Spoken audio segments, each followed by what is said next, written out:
വൃത്തിയില്ലായ്മയുമായി ബന്ധപ്പെട്ട് ജാസ്മിനെ ഇന്നും ലാലേട്ടൻ വഴക്ക് പറയുന്നുള്ള കാര്യത്തിൽ ഒരു സംശയവുമില്ല. പക്ഷേ ഒരു ചെവിയിലൂടെ കേട്ട് മറ്റേ ചെവിയിലൂടെ തന്നെ ജാസ്മിൻ കളഞ്ഞിരിക്കും. അതാണല്ലോ ഒരു ശീലം. കേട്ട് കേട്ട് തഴമ്പിച്ചു കഴിഞ്ഞു ജാസ്മിൻ. ലാലേട്ടന്റെ കയ്യിൽ നിന്ന് വഴക്ക് എല്ലാ ആഴ്ചയും തന്നെ കേൾക്കുന്ന ഒരാള് ജാസ്മിനാണ്. അതുകൊണ്ട് തന്നെ ജാസ്മിൻ ഒരു പുത്തരിയല്ല ഇത്.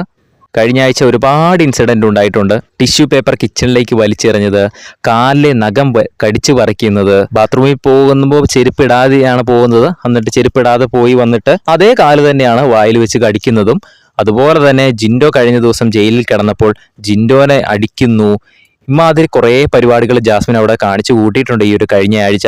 അതുകൊണ്ട് തന്നെ ജാസ്മിനെ വെറുതെ വിടാൻ പോകുന്നില്ല ലാലേട്ടൻ. എന്തായാലും ലാലേട്ടൻ അത് ചോദ്യം ചെയ്യുമെന്നുള്ള കാര്യത്തിൽ ഒരു സംശയവുമില്ല. പക്ഷേ ജാസ്മിൻ ആസ് യൂഷ്വൽ കേൾക്കുന്നു, ഒരു ചെവിയിലൂടെ കേൾക്കുന്നു, മറ്റേ ചെവിയിലൂടെ കളയുന്നു. അത് മാത്രമേ ഉണ്ടാകാൻ പോകുന്നുള്ളൂ. വേണമെങ്കിൽ മാക്സിമം പോയി കഴിഞ്ഞാൽ ഒരു 2 മണിക്കൂർ വിഷമിച്ചിരിക്കുമായിരിക്കും. അത് കഴിഞ്ഞാൽ പിന്നെ ഗബ്രിയുമായിട്ട് സംസാരിച്ച് ചില്ലടിച്ച് അവിടെ ഇരിക്കും. പിന്നെ അടുത്ത ആഴ്ചയിൽ എന്തൊക്കെ കുരുത്തക്കേടുകളാണ് ഒപ്പിക്കേണ്ടതെന്ന് ആലോചിക്കേണ്ട കാര്യമില്ല. സ്വാഭാവികമായിട്ടും വന്നോളും. അതാണല്ലോ ശീലിച്ചേക്കുന്നത്. എന്തായാലും നമുക്ക് കണ്ടു തന്നെ അറിയാം എന്താണ് ലാലേട്ടൻ പറയാൻ പോകുന്നതെന്ന്. എന്തായാലും കൂടുതൽ ലൈവ് അപ്ഡേറ്റുകൾക്കായിട്ട് ചാനൽ സബ്സ്ക്രൈബ് ചെയ്യുക.